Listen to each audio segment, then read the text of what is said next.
My name is Adam Sharpe. I'm a Youth Foresight Specialist with UNICEF Innocenti. I have the honor and the privilege of getting to work with young people for a living and co-managing, co-leading the Youth Foresight Fellowship program. But this session is not about me. It's about this lady sitting next to me. Please, everyone, put your hands together for our fellow from Ghana this year, Beatrice Wilson. It's surreal being here, right? It is. It's better than Zoom. Okay, so we only have 10 minutes, so let's get right to it. Beatrice, a year ago when we first met, I don't think you'd even heard about Foresight before. And now here you are at the world's largest gathering of futurists, meeting these futurists from around the world and being celebrated for your Foresight research. Tell us, how do you feel? And how has this year's journey been? I think it's been phenomenal. That's the term I would use. I mean, just as you said, I had never heard of Foresight. And so when I saw the application, the first thing I did was to Google, okay, what is Foresight, right? Yes. And coming into the Foresight, receiving training from experts like yourself and the entire team at UNICEF Innocenti, like we've come so far. I and my fellow fellows, who are brilliant, by the way, and they are in the crowd. So, hi, fellow fellows, I'm representing you. Yes, so I've gone from asking what is Foresight to facilitating workshops using frameworks like the 3 Horizons and asking questions to young people through these workshops to understand their lived realities and what kind of future they would like to see by the year 2040. And so coming into this room, basically, I'm bringing the voices of young people across the globe, not just Ghana, because I'm representing my fellow fellows as well. And yes, it's really phenomenal. The feeling is ecstatic. Yeah, thank you for having me. Amazing. Yeah, absolutely, Samaya, exactly.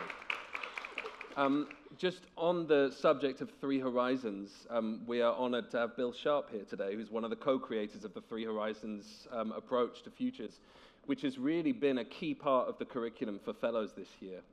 So it's an honor to have you, Bill.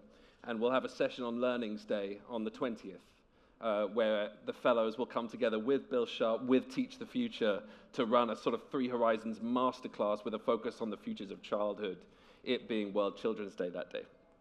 So you already mentioned a couple of things you've done over the last year. You've contributed to UNICEF's global reports. You've led your own youth foresight workshops in your community. Just a couple of weeks ago, we were together in Nairobi for the Leading Minds conference, where you were facilitating conversations between young people and policymakers, all using the future. What's been the highlight of the journey and why? I think that there were a lot of profound highlights, but I'll mention a few. So I think the first one I'll mention is the fact that we got the advantage or the platform to actually co-create and co-lead with, people who are in the field of, education, from teachers to ministers of education to investors even. And this is not something you usually get from just any program. So I'll give a big shout out to UNICEF Innocenti again. We had intergenerational dialogues, which we were able to bring forth our findings and also represent the young people in our various communities. Aside that, we also went into breakout rooms to actually engage with these experts and then also find out their perspectives, because we are coming in from our perspectives as children and young people. And so we wanted to also collaborate with them. Okay, hey, what do you also think about the upcoming future? And coming together within those workshops also opened new dialogues that we went deeper into, and we got more data to support what we were talking about. So we got the chance to have these people or these experts understand our perspective, while we also got to look into their perspective or their scope of things. Another thing I would really want to highlight was this fishbowl part of the workshops that we had. And it was very different for me, because normally when you go for these conferences, you just sit in the crowd and there's a panel of experts and you just hear them talk and then you get up and you leave. But with the fishbowl, you come in, and everybody gets a chance to speak. You don't just sit there. It's very participatory. And so these are like the major differences that I saw in the leading minds that I want to bring forth. And yes, I think it was a phenomenal experience, and I think this is something that we should continue to support as we build stages for young people to speak up and to bring their realities forth and to also communicate how they envision their futures to look like. We need to do it together with them. And I think that is the best way we can help young people to actually achieve or live in the future that they perceive or want to be in. Thank you. I think we'd all like to know, this question was not prepared, I'm asking, because I think everyone would like to know this. You worked with young people in Ghana. You were exploring preferred futures of education, and you were looking specifically about artificial intelligence as a driver of change. Just give us in a minute, a sneak peek. What were young people in Ghana saying they wanted for their futures, what they wanted for education? Okay. So first and foremost, young people wanted a future where they are centered. When it comes to the education system, they asked for a future where they have the opportunity to have better pedagogy or better teacher-learner relationships. So there was this new thing that popped up in my research where young people felt more connected to large language models like ChatGPT, Perplexity, and the rest. And someone even highlighted that they feel more comfortable asking ChatGPT for help as compared to their teacher, because to ask a teacher a question and teacher to give you a response like, ask better questions, it kind of, it kind of makes them feel like, no, then I shouldn't even be raising my hand at all. So coming in with that perspective, they wanted to have better teacher-learner collaborations and then also have AI accepted in the classroom.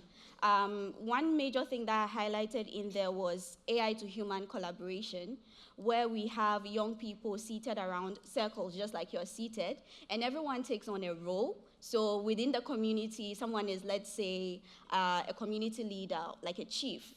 Another person is like a doctor. Another person is like a tech enthusiast. Another person is like a teacher. And all of us come together to identify a certain problem in the community. And we bring in our perspectives and our ideas while collaborating with AI. And we have our teachers in there as facilitators to guide us. So that is something that young people wanted to experience. Another thing was also teacher training, because one thing that emerged was the fact that currently if you use AI, even if you collaborated with it, you're going to be downgraded, or you're going to mark with a very low score. And they wondered why it is so, because that means that teachers are pushing back on it when young people feel like it's an extension of how they will learn, and also how it will like personalize their learning experiences. But teachers do not see it that way. They are really scared about young people losing their intelligence when it comes to cognitive abilities, reflective skills, and then critical thinking skills and creativity. And so this was a big question mark. And another recommendation I suggested was that both teachers and then students be trained on how to effectively use AI, so that when it comes to the collaborative aspect of it, they both understand how to better leverage it. I also highlighted safeguarding, and that was one thing that young people brought up as well. So we know that with AI, sometimes there are biases and hallucinations. And then misinformation as well. So we need young people to understand and be trained on how to identify these misinformation or biases that they may come across, so that when they are putting forth academic work, when they are collaborating with AI, even outside of school, they are able to better understand how to communicate with it. And they also not just fully trust everything that they see, but they're able to question it and think outside of just the answers that AI generates.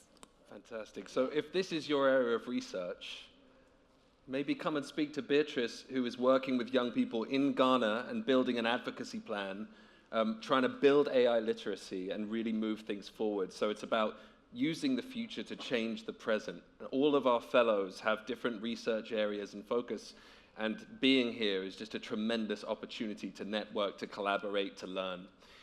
Last question, I think we have the time, but if we don't, please tell me. this year, who was at the forum last year? Just put your hands up if you were there. Okay, all right. So last year on the first floor, UNICEF had an exhibit on the futures of childhood. And this year we're back with a new exhibit on the first floor where you get to meet children of the future that have been co-created by these fellows, informed by the research they've done all year on the futures of education. Please come and see us. And we use this future child persona methodology, which we're launching this year in collaboration with the Dubai Future Foundation. And Beatrice used that methodology to create Kwabena, a young Ghanaian boy living in 2040 in the preferred futures of education. I just want to know, before we close this panel out, what was it like using the methodology but creating a child from the future based on your research? What was that like? So first and foremost, it felt like bringing someone who is not existent to life. Yes, because it's like you are taking all the insights you gathered from your research and using it to inform and create a child that would live in that future that young people want to see. And that was really exciting for me. I really enjoyed the process. So shout out to Tomorrow in Focus. I'll talk a bit about Kwabena. So Kwabena is, to begin with, Kwabena represents Tuesday in Ghanaian language. So if you're born on a Tuesday, you're called Kwabena. We have names that we give for every day. So you can see me if you want to find out yours.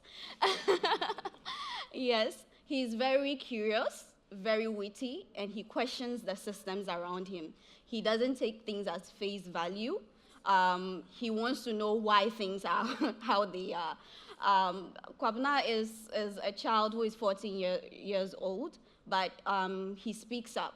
And that's something that is not very common from where I come from. So young people are usually told to just listen to the elderly. So this is something I really wanted to highlight, a future where young people actually do speak up. Aside that, when it comes to learning, so Kwabena has access to a school that feels like a lab all the time, but not just for science, so a lab for ideas and reimagining how things can be. When he meets his classmates, they collaborate to find solutions to pressing challenges in their communities. And when they prompt the AI, they don't just take the feedback that it has been given, because I think right now that's what we all do. When ChatGPT gives you the data, you just copy, you paste, you're gone. But Kwabena doesn't do that. He questions further. He communicates with his teacher to find out, okay, is this feedback what I really need? He asks questions like, is this the answer to the question I asked? Is this really the answer I'm looking for? Or is this really my answer? Because whenever he collaborates with it, he wants his person to also be in the work that he's to present, or his humanity to also reflect in the work that he's to present. So it's not just about just taking data verbatim and then putting it in there. Aside that, there's a lot of collaboration going on because he works collaboratively with his colleagues or his classmates, and they don't just learn in the classroom, they go outside as well to explore and gain hands-on experiences. So I'm really looking forward to you meeting Kwabena in level 1, and come to me or any of the other fellows if you have questions. Thank you. Please give it up for Beatrice Wilson. Our session is over. Come to the first floor, meet the children of the future created by these fellows. Download the Future Child Persona playbook so you too can think about childhood, think about children when you're creating alternative futures. It's been an absolute pleasure. Thank you so much, Beatrice.